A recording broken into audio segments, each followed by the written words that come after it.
It's only been 2 weeks since Micah Shrewsberry accepted the job as the Notre Dame men's basketball coach, but he's already done quite a lot in a short period of time, and he might even be bringing some precious cargo to South Bend. You are Locked On Irish, your daily podcast on the Notre Dame Fighting Irish. Part of the Locked On Podcast Network, your team every day.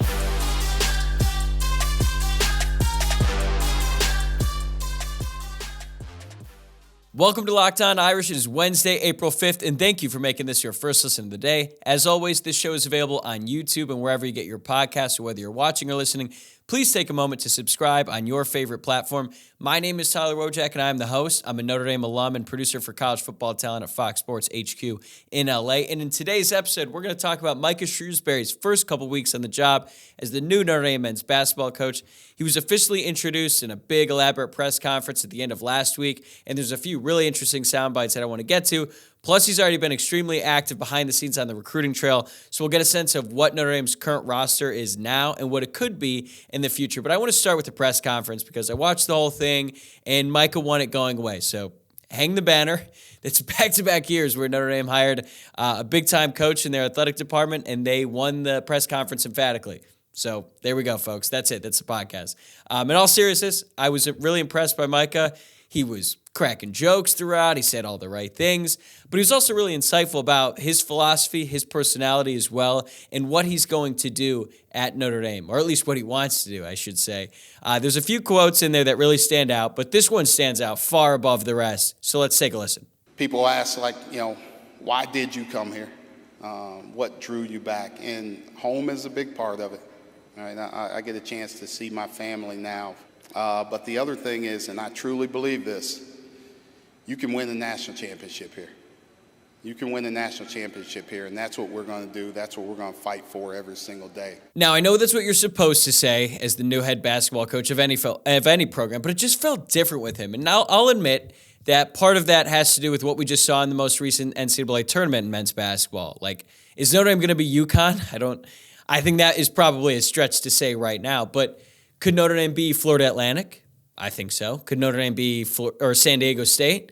I don't see why not. And I think what we learned from this NCAA tournament is that in this era of transfer portal and NIL where people all assume that the rich would get richer, and now that could still be the case. I mean, just in the season prior, we saw a bunch of blue bloods in the Final Four. But I think that with the movement, the player movement going on in college basketball, it opens the door for some impressive runs by teams who you might not expect. I mean, we saw that a lot this year, and it wasn't just the teams who made the Final Four. Look what Princeton did. There's several other schools who made deep runs in the NCAA tournament that you would just never expect. Now, there's a big difference between making a run and then winning 6 games in March and winning that national championship. Like, that's an extremely difficult task to do, as we saw from both Notre Dame's Elite 8 runs just a few years ago. So I'm not ready to say that Notre Dame is going to win a national championship in men's basketball. To be honest, I've kind of always scoffed at that notion because we know Notre Dame's a football school, and due to the academic restrictions, I never believed they would have the means to acquire enough basketball talent. But basketball is different now for all the reasons I just mentioned, and I think Shrewsberry's system and philosophy is perfect for Notre Dame and could allow Notre Dame to consistently bring in top-end talent, and they're probably never going to be consistently at the top of college basketball, but that doesn't mean they could make a deep run every few years. And then once you make that run, I mean, anything can happen. Like, Florida Atlantic could have easily beaten San Diego State, and I don't think they had enough horses to beat UConn. But the fact that they were even in that position is incredible, and it's one that I think Notre Dame could be in the near future under Shrewsberry. And I think another good thing about Shrewsberry is his system and philosophy is perfect for what Notre Dame is, the type of guys that he needs to bring in. And I thought his response about finding players that fit the school represents that at his previous stops. Take a listen. I've always recruited kids that would be good fits here. No matter what school I've been at, no matter what academic standards I've been at, I've always recruited kids. And maybe that's a Division III background in me. But you have to find, like I said, I'm big on people and I'm big on fit. You have to find people that fit your university. That's who's going to have success there. So I think that's really encouraging to hear if you're a Notre Dame fan, because I believe him, whether it was at Butler or Penn State, and we'll get into the guys he was recruiting at Penn State later on, because some of those guys might be coming to Notre Dame, if not all of them. But I think that he's the type of guy he's speaking the truth here, right? Like, he's not recruiting guys who aren't going to make it into Notre Dame every single year, and he's not going to make exceptions or ask to make exceptions at Notre Dame. I truly believe that the type of guys that he was recruiting at his previous stops, whether it be Butler or Penn State, would fit well at Notre Dame. And that's encouraging to hear, because he was a part of some really good teams at Butler. And I think, Butler and Notre Dame aren't, I don't want to say they're comparable in terms of like their status, but in terms of basketball, and it's a private school, and the type of guys who would bring in there in Butler, especially with the in-state recruiting that Mike is going to want to do.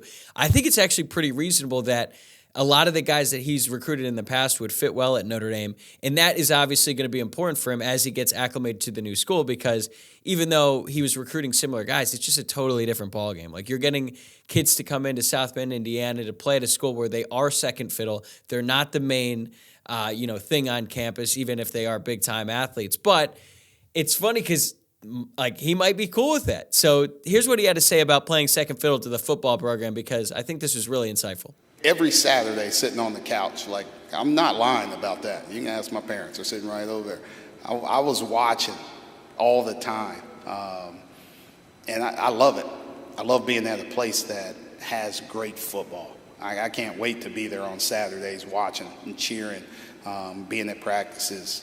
He's going to get tired of seeing me, but I'm going to be there and be really supportive just because I do. I love it so much. And again, I know that's what he's probably supposed to say, but I actually believe him. Like, given his Indiana roots, we talked about this when Mark Titus was on the pod a few weeks ago. He went to Indianapolis Cathedral, where they literally have Notre Dame's uniforms. They have the Fighting Irish logo, all of that. So I believe that Micah Shrewsberry grew up a Notre Dame football fan. He knows what that program is about, and he understands the complexity of the school and the athletic department, because football is always going to be king. But that doesn't mean there's more room at the table for basketball, men's and women's, to succeed at a high level year in and year out.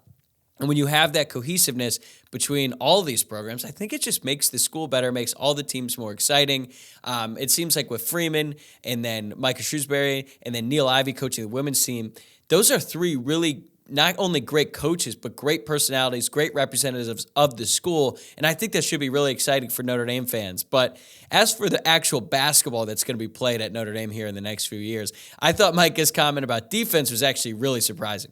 I got a chance to talk to him about some things, and he laid the foundation for the success that you can have. So we want to follow that up, but we do it in different ways. I think, if you would ask about me, I'm a defensive guy first. I care about. It didn't always show up this year, but I did care about defense. But I think that gives you a chance to win, right? We have to have a defensive system, a defensive foundation to give yourself a chance to win. And then, basketball-wise, I really value skill.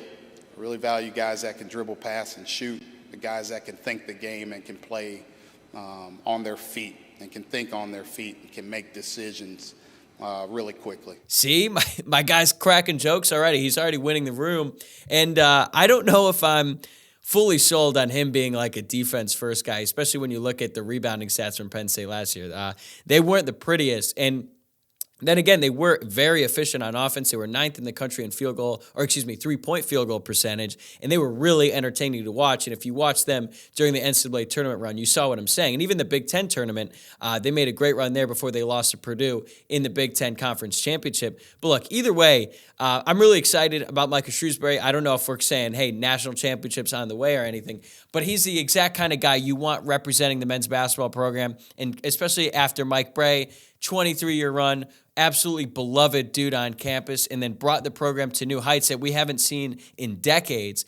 I wasn't sure that the next coach would be able to get anywhere near the Bray level in terms of likability and personality, but that might not be true. Micah Shrewsberry is already giving Bray a run for his money early on in his tenure. All right, coming up in just a few moments, I'll give you the latest on who's in and who's out on the Notre Dame men's basketball team. The NBA playoffs are almost here, and now is the perfect time to download FanDuel, America's #1 sportsbook, because new customers get a no-sweat first bet up to $1,000. That's bonus bets back if your first bet doesn't win. Just download the FanDuel Sportsbook app. It's safe, secure, and super easy to use. Then you can bet on everything from the money line to points scored and threes made. There's a big one in LA tonight as the Lakers are taking on the Clippers. This is a big game as it relates to seeding in the Western Conference. The playoffs are coming up, and the Lakers have looked really good lately, especially Anthony Davis. So I'm going to take the Lakers money line tonight against the crosstown rival Clippers. Plus, FanDuel even lets you combine your bets for a chance at a bigger payout with the same game parlay. So don't miss a chance to get your no-sweat first bet up to $1,000 in bonus bets when you go to FanDuel.com/lockedon. That's FanDuel.com/lockedon to learn more. Make every moment more with FanDuel, an official sports betting partner of the NBA. Thanks again for making this your first listen of the day. This is your reminder to subscribe, like this video, rate, review, all that good stuff. Today we're talking about Notre Dame's new men's basketball coach, Micah Shrewsberry, in a very past few weeks for him now that he's got the job and has really hit the ground running. So now that we've talked about the coach, his introductory press conference, who's he going to be coaching? And who is he going to be coaching with? We're starting to get a little bit clearer picture now that it's been a few weeks. So let's start with who's out. Who do we know for sure is out? Obviously, J.J. Starling, he transferred to Syracuse the day after he entered his name in the transfer portal on March 13th. Robbie Carmody, guard, he announced that he was going to be transferring to Mercer University this past Monday. That's 3 weeks after he entered his name in the portal. And then you've got Cormac Ryan. He's an interesting one because he's still in the transfer portal. He's also testing the NBA draft. So I guess theoretically he could come back. I haven't really heard anything that would suggest that he would. I saw some schools like Virginia, they're kind of clamoring for him right now. They seem to really want him. There's other programs out there that would really like Cormac Ryan's services next season, but you never know. I haven't heard if Cormac has had a chance to meet with Micah Shrewsberry extensively, but for now we're going to say that he's out because I think that's where things are certainly trending, at least up to this point. Then you've got Brady Dunlap. He was a recruit committed to Notre Dame. He was actually granted his release from his national letter of intent, one of two actually after Bray announced that he would be stepping down. Although the interesting thing with Dunlap is that he said he would reconsider his commitment to Notre Dame once they hired a coach. And to be honest with you, you look at his profile, he's a 6'7" sharpshooter from Harvard-Westlake in Los Angeles. If you're not familiar, Harvard-Westlake is one of the best basketball programs, certainly in this city, but also in the entire country. They went 33-2 this season playing against some of the best high school basketball teams in the country, including teams like Sierra Canyon, which is where LeBron James' kid goes. So really good player, really good program. But it doesn't seem like anything is trending towards Notre Dame for Dunlap. He's reportedly visiting Villanova, Nebraska, and St. John's in the coming weeks, according to Joe Tipton from On3. This was surprising, like I was saying. I think he's like a perfect fit for Shrewsbury's offense, but maybe the fit there, it's just not there anymore. So it looks like he's out as well. And then you got Parker Friedrichsen. He was the four-star guard who's also committed to Notre Dame. He was granted his release a long time ago. He signed with Wake Forest, so he's definitely out. All right, so now that we know who's out at Notre Dame, who's in? Okay, and as it stands, Notre Dame has 4 players from last year's scholarship roster on the team still. You've got juniors Matt Zona and Tony Sanders Jr., Matt Zona, the forward. Both of them will be seniors next season. They're juniors now. So then you've got sophomore J.R. Kaneshi and freshman Ven-Allen Lubin. And Lubin is the only player out of that group to play over 200 minutes last season. He was on the court for 489 minutes, so he was a contributor. But the rest, they haven't really seen the court a whole lot in their time at Notre Dame. Although I will say Zona did look pretty good in that lone game in the ACC tournament, so maybe he's ready to step into a bigger role next season, but we'll just have to see. So on the recruiting trail, Micah's son, Braden Shrewsberry, will be following his dad to Notre Dame. No big surprise there. I think Shrewsberry said in his introductory press conference that he's got a home in the Joyce Center, so that was that. And we found out that Braden would be, in fact, coming to Notre Dame. Braden is a 3-star guard. He was the number 6 player in the state of Pennsylvania, the number 29 shooting guard in the class, and the number 183 player overall. So it doesn't sound like he's going to be a big factor early on in his career, but maybe he could develop later on down the line. Then you've got 3-star point guard Marcus Burton. He remains committed to Notre Dame. He was the one holder from Bray's recruiting class for this year. He's a local kid, so that's not a huge surprise there, but still, it's nice to have those two guys in tow for sure.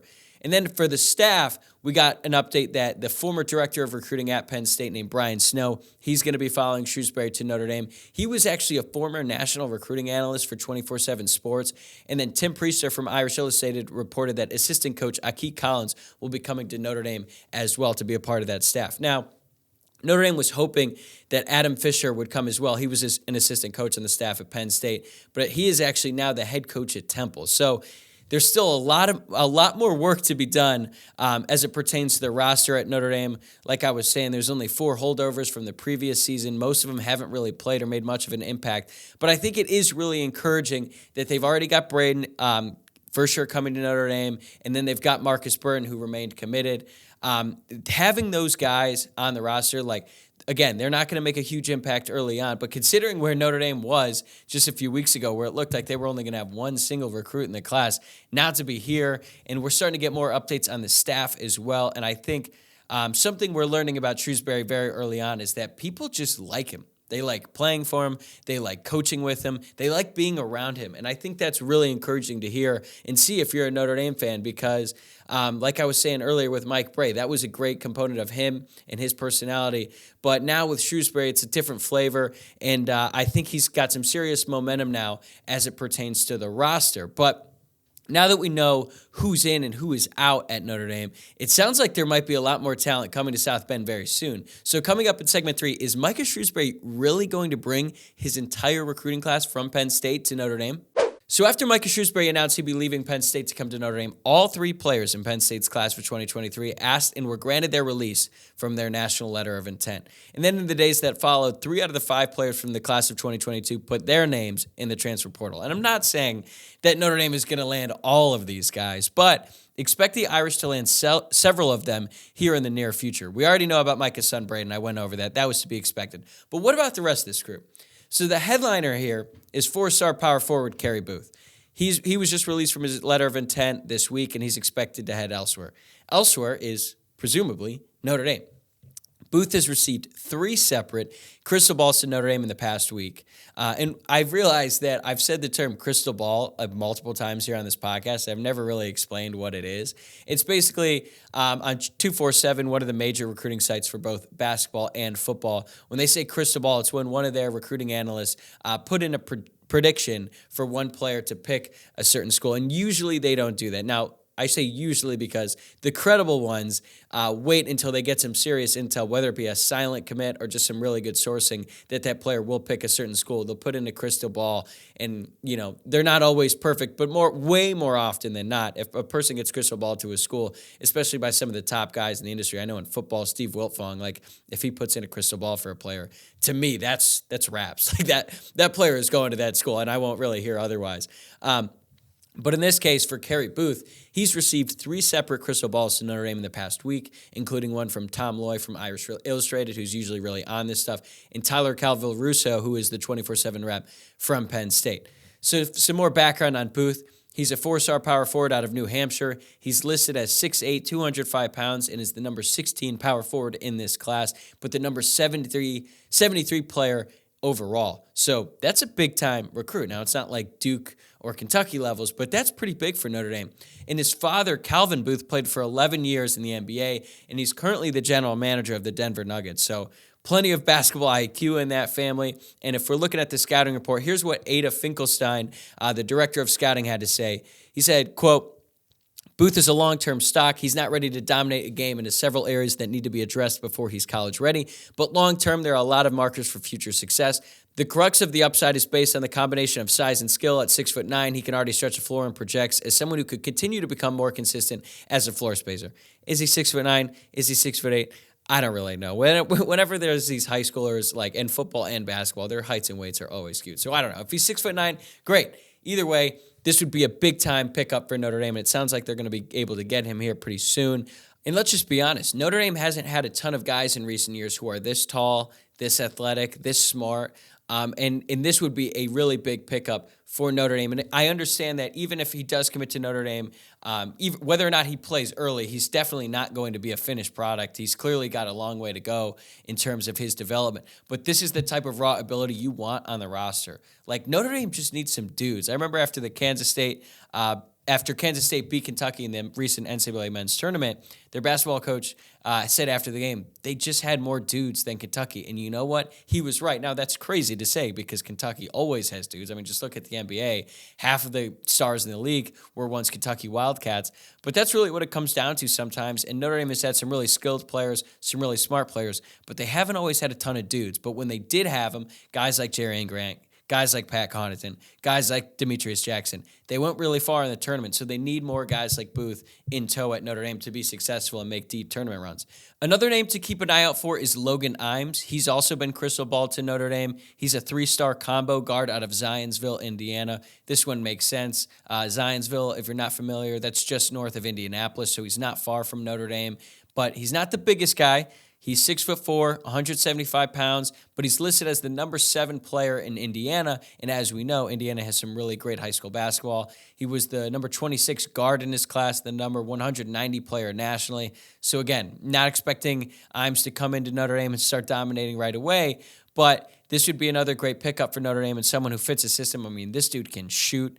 He's an absolute sharpshooter. So if all three of these guys come, and I'm including Braden, so now we have Braden, Imes, and then you've got Kerry Booth. Notre Dame would have the 40th ranked class in 2023 in men's basketball. And I know that's not like that great compared to other top programs, and Notre Dame should obviously shoot higher, but that was exactly what Penn State's class was before all these guys left. And compared to what it could have been for Notre Dame a few weeks ago when you're looking at just Marcus Burton as the only incoming recruit, like that was really grim. So this is obviously a significant improvement, and Notre Dame is clearly going in the right direction on the recruiting trail. But that's actually not all, because former Penn State power forward Keba Jai entered his name in the transfer portal on Monday, and the word is that he could potentially transfer to Notre Dame as his sophomore. An undergraduate transfer at Notre Dame, like, what a concept, right? I'm a little bit shocked by it too, but it sounds like that Jai has the academic profile to get into Notre Dame as a transfer, which is really encouraging because he's a specimen athletically. He's listed at 6'10", 237 pounds. He's out of Centerville, Ohio, and he was the second highest ranked signee in the history of Penn State basketball when he committed in the class of 2022. He actually started 26 games last season, but he only averaged 14.3 minutes per game, so he was getting a lot of starts, but he wasn't really on the court all that much. In his limited minutes, he averaged 3.4 points per game and 3.5 rebounds per game.